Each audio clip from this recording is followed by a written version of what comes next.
Vous êtes encore en compagnie du service français de Radio Taïwan International et en ce lundi 13 février, journée mondiale de la radio, notre émission spéciale au micro de RTI est justement dédiée à la thématique de l'UNESCO de cette année pour cette journée mondiale, la radio et la paix.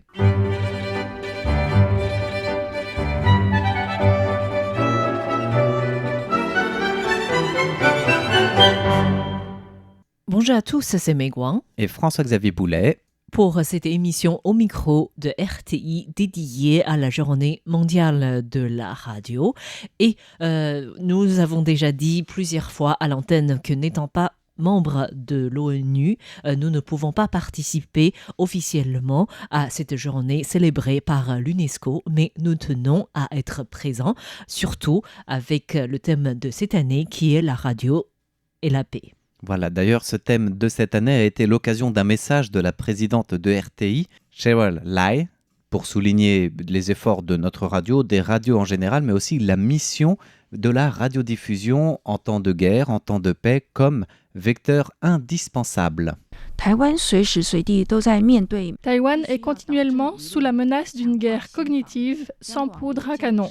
Nous devons rétablir la vérité auprès de l'opinion publique et renforcer notre préparation psychologique. Radio Taïwan International assumera toujours sa mission de transmettre la vérité, promouvoir la communication et défendre les valeurs de Taïwan, en posant des bases solides et à long terme pour la paix. C'était le message de Cheryl Lai, la présidente de RTI, prononcé à l'occasion de la Journée mondiale de la radio. Le message a été traduit dans toutes les langues diffusées par Radio Taïwan International. Alors, le triste exemple récent de l'actualité des conflits comme la guerre entre l'Ukraine et la Russie montre aussi l'atout indispensable et le rôle clé des radios. Et RTI, dans son histoire, a aussi, j'allais dire, été un peu aux avant-postes ou a vécu ce rôle de pouvoir faire le relais de l'information des personnes vivant dans des zones de conflit, notamment de l'autre côté du détroit.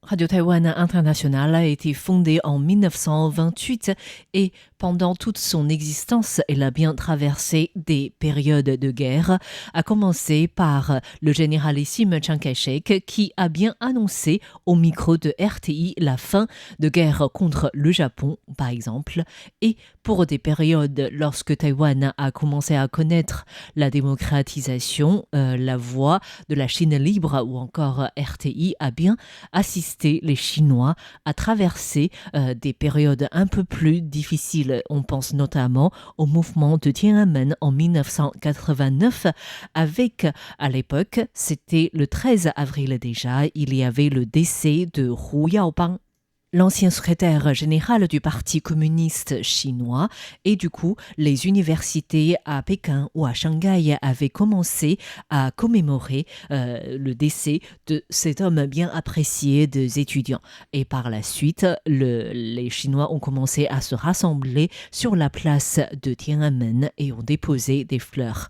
Et le 21 avril, les étudiants de l'université de Pékin avaient commencé des grèves en fait pour des études.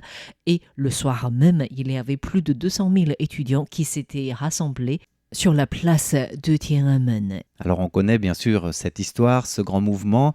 On disait que RTI avait assisté ces étudiants et le mot est bien choisi parce que bien sûr RTI était audible dans les émissions de couverture de ce qui se passait mais a vraiment pu entrer en contact avec des étudiants sur place qui se plaignaient de ne pas pouvoir soit entendre d'autres informations, soit être vraiment au courant de ce qui se passait.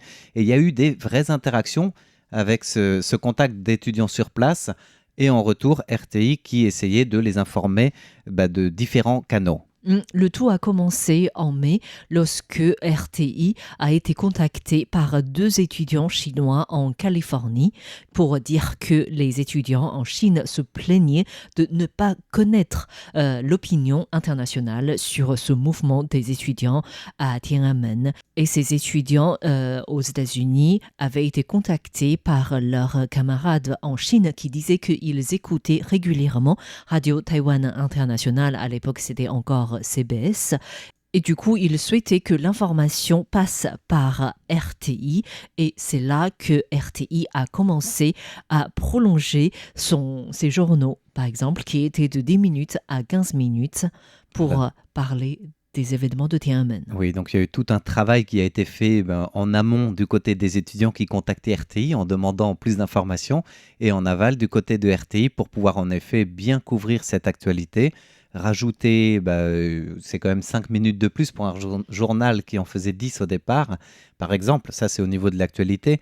Et après, il y a toujours eu cette interaction avec les étudiants chinois qui continuaient d'écouter de RTI et même d'informer aussi sur place certains étudiants de ce qui se passait, notamment avec la répression qu'il y a eu à la suite de ces grands mouvements étudiants. Et là, c'est 2-3 mois plus tard avec le triste 4 juin justement de Tiananmen. Oui, en fait, on pense notamment au cas de l'ancien directeur de l'Institut de recherche des sciences politiques de l'Académie chinoise des sciences sociales. Il s'agit de Yan Jiaqi qui avait manifesté aux côtés de ses étudiants le 4 juin en fait. Oui. Et par la suite, il s'est plutôt caché. Voilà, plutôt, oui, réfugié, caché. Dans son village natal à Jiangsu. Mhm. Et sa source d'information principale était donc la radio et RTI. Voilà, et imaginez que c'est dans les programmes de RTI qu'il a entendu qu'il était recherché par le gouvernement, justement, dans cette vague de répression, même s'il a eu un peu de peine à le croire au début. Il était recherché, effectivement, il devait être arrêté. Et c'est en écoutant la radio, les informations comme cela, qu'il a été mis au courant que lui-même, finalement, avait sa vie recherchée, quoi. Il était vraiment incrédule au départ, et ce qui fait qu'il a dû vérifier par toutes les sources oui. pour être confirmé qu'il était vraiment recherché par la justice. Voilà, alors en dehors bien sûr de ces mouvements chinois, de la révolution culturelle aussi, RTI a une page d'histoire liée à la guerre, mais cette fois-ci avec le service en langue arabe au moment de la guerre du Golfe. Oui, c'était nos anciens collègues du service arabe étaient partis en 91 en fait, pour couvrir l'événement, la guerre du Golfe, et Taïwan avait 15 secondes de retard par rapport à CNN pour annoncer depuis un moment en fait le début de la guerre. D'accord. Voilà, c'était aussi la guerre à la rapidité de l'information, guerre dans la guerre. Et du coup, lorsque les journalistes étaient sur place, beaucoup de journalistes de différents pays étaient surpris que Taïwan était là en parlant arabe pour couvrir l'événement. Voilà, mais ça fait un peu partie justement de cette mission d'information, encore une fois, pour les personnes qui sont au cœur du conflit, mais aussi pour le reste du monde, parce que cette information, c'est aussi, comme le disait dans le message la présidente de RTI, Cheryl Lai, c'est une mission d'information, mais de transmission de la vérité, et non pas d'une idée qu'on se fait de ce qu'il y a sur place, mais vraiment collée à la réalité. Oui, c'est une lutte continue contre la désinformation, surtout à l'époque de l'intensification des tensions entre Taïwan et la Chine. Et aussi à l'heure du tout numérique, du tout Internet et du tout réseau social. Oui, alors pour célébrer cette journée mondiale de la radio, l'UNESCO avait également proposé à toutes les radios de diffuser, par exemple, de notre grenier, c'est-à-dire les événements que la radio avait réalisés au sujet de la paix et de la guerre. Oui, et dans notre grenier d'archives, justement, nous avons Louise Arbour, ancienne haute commissaire des Nations Unies aux droits de l'homme, qui nous avait fait l'honneur de répondre à nos questions au micro de RTI. Et nous vous proposons un extrait de cette interview, et cette partie est consacrée à la lutte contre les crimes de guerre. En fait, c'était pas seulement l'accusation contre Milosevic ou d'autres au Rwanda, par exemple, l'ancien premier ministre. Tout était compliqué, tout était difficile, tout était plein d'obstacles. C'était d'abord, à l'époque où moi je suis arrivée, ça faisait à peu près 1 an et demi que les tribunaux avaient été créés. C'était principalement des enquêtes. Et le défi le plus complexe, c'était celui des arrestations. C'était aussi très complexe de remonter la chaîne de commandement, parce que le mandat de ces tribunaux, c'est la même chose pour la CPI, la Cour pénale internationale, c'est en fait, de façon générale, de cibler les personnes les plus responsables pour les crimes les plus graves. Parce qu'on ne peut pas faire tout. au Rwanda avec plus de 800 personnes assassinées. Il y a eu aussi du pillage. Et d'ailleurs, c'est ça qui avait provoqué tout un débat sur la violence sexuelle. Il y en a beaucoup, parmi même les enquêteurs, qui disaient, écoute, on a des centaines de milliers de meurtres à enquêter et puis à étoffer. On n'a pas le temps, ça. On ne peut pas commencer à aussi faire des poursuites pour viol. Alors que ça a été très important qu'on fasse écho, en fait, et qu'on démontre le niveau de violence sexuelle. Et même, dans le cas du Rwanda, on a été capable de prouver que ça pouvait constituer un acte génocidaire. Alors, tout était compliqué. Le droit substantif, qu'est-ce qui constitue un crime contre l'humanité, de quelle envergure ça doit être. On n'avait pas d'indication, pas de jurisprudence établie. On remontait au procès de Nuremberg et de Tokyo. On n'avait rien entre-temps, sauf des articles de doctrine, de réflexion. Et on a la façon d'opérer, normalement, dans des pays qui ont les moyens, quand on fait des enquêtes criminelles, on a la possibilité, non seulement de faire de l'écoute électronique, on a des réseaux d'information, bien sûr, des délateurs, évidemment, on a des pouvoirs de perquisition pour faire des saisies. Mais là, on était basé à La Haye. Dans le cas du Rwanda, on avait un bureau à Kigali. Mais on n'avait pas les pouvoirs d'une autorité nationale, très dépendant de la coopération des États. Et pour cibler des gens comme Milosevic, pour remonter la chaîne de commandement, on n'a pas de témoins oculaires, sauf des gens qui sont très partisans, qui ne vont pas facilement se dissocier du leadership politique. Alors, c'était très compliqué au niveau des enquêtes, surtout d'aller cibler les autorités qui n'étaient pas visiblement impliquées sur le terrain, mais qui portaient la véritable responsabilité du commandement de ces genres d'exactions. Qui étaient protégés aussi en plus. Oui, et en fait, ça a été très intéressant de faire ces enquêtes-là en ex-Yougoslavie et au Rwanda en même temps, parce que si on en avait fait juste un, on aurait tiré des conclusions qui se seraient avérées complètement erronées ailleurs. Par exemple, dans le cas de l'ex-Yougoslavie, toutes les personnes qu'on recherchait, presque toutes, étaient toujours dans leur pays, protégées par les autorités locales. Et vous savez, il y avait la mission des Nations Unies, UNPROFOR, qui était sur place, ensuite SFOR. Alors, il y avait la présence très importante de l'OTAN, jusqu'à 60 000 troupes là, quand on est arrivé. Et les personnes qui étaient inculpées par le tribunal circulaient, nous dit-on, relativement librement. Et le tribunal avait mis là, des espèces de pancartes avec, si on avait leur photo, mais avec leur nom, disant qu'ils étaient recherchés. Et les forces internationales nous disaient toujours, nous, on n'est pas des policiers, on est des soldats. Alors, on ne va pas commencer à poursuivre des criminels de guerre, ce n'est pas notre mandat. On va simplement les arrêter si on les rencontre dans le cours normal de nos activités. Bien là, c'est évident qu'ils ne les rencontraient pas, les gens savaient qu'ils étaient recherchés. Et c'est là qu'on a lancé toute une stratégie d'avoir des actes d'accusation secrets qu'on pouvait mettre dans les mains de l'OTAN, par exemple, ou des forces internationales, sans que la personne ciblée le sache. Donc, ça rendait un peu plus possible qu'il y ait une arrestation, ce qui d'ailleurs a commencé à avoir lieu. Au Rwanda, par contre, ils étaient tous partis. Le premier souci, c'était d'abord de les retracer. Ça ne servait à rien de monter des dossiers pendant des années si on ne savait même pas que les personnes qu'on recherchait étaient toujours vivantes. Il y en avait beaucoup qui étaient partis à l'époque au Zaïre, là, dans l'est de la République démocratique du Congo, beaucoup en Afrique, dans certains pays d'Afrique de l'Ouest. Il y en avait beaucoup au Kenya, qui au tout début était très peu coopératif envers le tribunal, et ensuite qui a commencé à coopérer. Alors, les stratégies d'enquête étaient complètement différentes. Au Rwanda, il fallait d'abord essayer de retracer les gens pour voir contre qui on pouvait, de façon plausible, porter des accusations qui donneraient lieu à des procès éventuels. Alors qu'en ex-Yougoslavie, c'était en fait essayer, non pas de les retracer, on savait très bien où ils étaient, mais on n'avait pas de moyens, sauf des moyens de pression dans l'opinion publique là, pour réussir à faire effectuer en notre nom des arrestations qui éventuellement ont commencé à avoir lieu. Alors, sur le terrain, justement, comment ça se passait, cette présence ou cette pression sur l'opinion publique?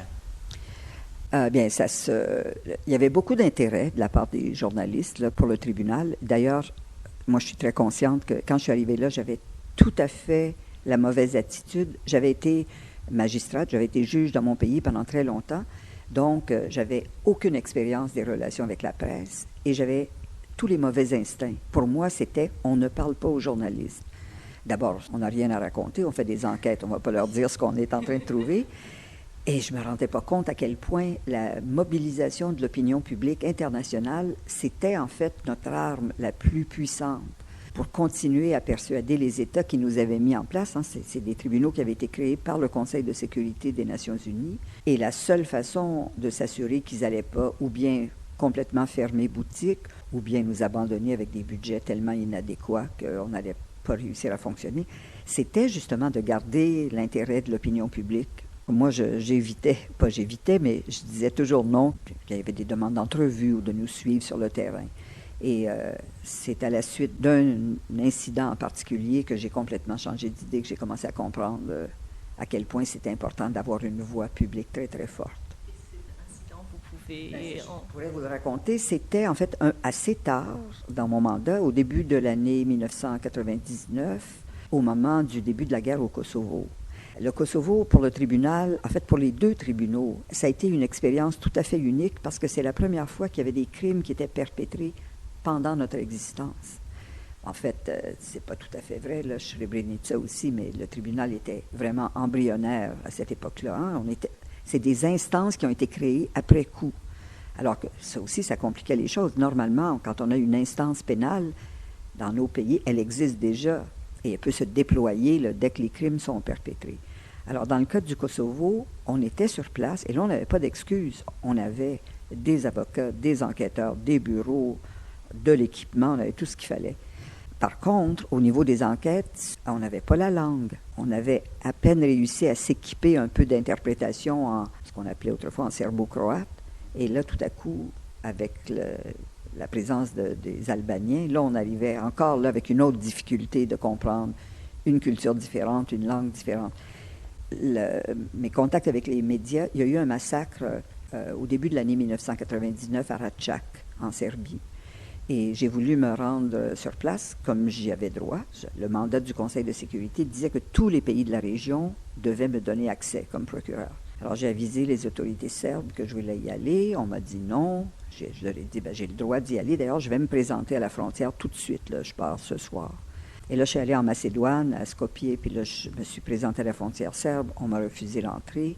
Et là, je suis restée dans un petit hôtel à Skopje sur place pendant 3 jours. Essayer de négocier, faire intervenir des dirigeants des Nations Unies, toutes sortes de pressions sur les autorités serbes pour qu'on puisse aller tout de suite. Il y avait des images qui avaient commencé à sortir et j'ai pas réussi. Ils ont continué à dire non, je ne pouvais pas entrer, même pas envoyer des gens de façon détournée. Alors je suis revenue au tribunal complètement démoralisée, d'ailleurs prête à démissionner. Là, je me suis dit, c'est évident que si on ne peut pas avoir accès, là, quand ça vient tout juste de se produire, ça ne va jamais fonctionner. Alors, j'étais prête, je commençais à rédiger ma lettre de démission dans mon esprit. C'était un des moments les plus... Ah oui, j'étais complètement découragée. Et là, quand je suis arrivée au tribunal, il y avait tout le personnel, les enquêteurs, les avocats, le personnel de soutien, qui étaient tous là dans l'entrée, en ligne d'accueil, et qui ont applaudi quand je suis arrivée. Pour moi, je venais de subir, au nom du tribunal, une défaite catastrophique. Et là, j'ai été accueillie, je pense, il y avait quelques-uns des juges qui étaient là, ils sont venus me voir avec une copie du New York Times qui avait une grande photo de moi à la frontière serbe en première page. Et donc, la perception à l'extérieur était tout à fait l'inverse de ce que moi j'avais vécu comme réalité. Pour moi, c'était une défaite, mais pour eux, là, ça avait été le moment le plus fort dans l'opinion publique parce que, premièrement, le fait qu'on ne me donne pas entrée, c'est en soi une démonstration de culpabilité ou qu'on a vraiment quelque chose à cacher. Et ça, tout à coup, là, ça a montré de façon visuelle, avec une grande étendue d'action, tout ce que le tribunal représentait. L'effort de la justice, la responsabilité, le sort des victimes. Alors, ça a été vécu au tribunal comme un point fort, un moment très, très fort. Et c'est là que j'ai compris que c'est important, les images, et puis le mégaphone médiatique, c'est très important. C'était Louise Arbour à l'antenne de RTI qui nous parlait de la lutte contre les crimes de guerre enregistrés en 2016. Merci de votre écoute. Et bonne journée de la radio.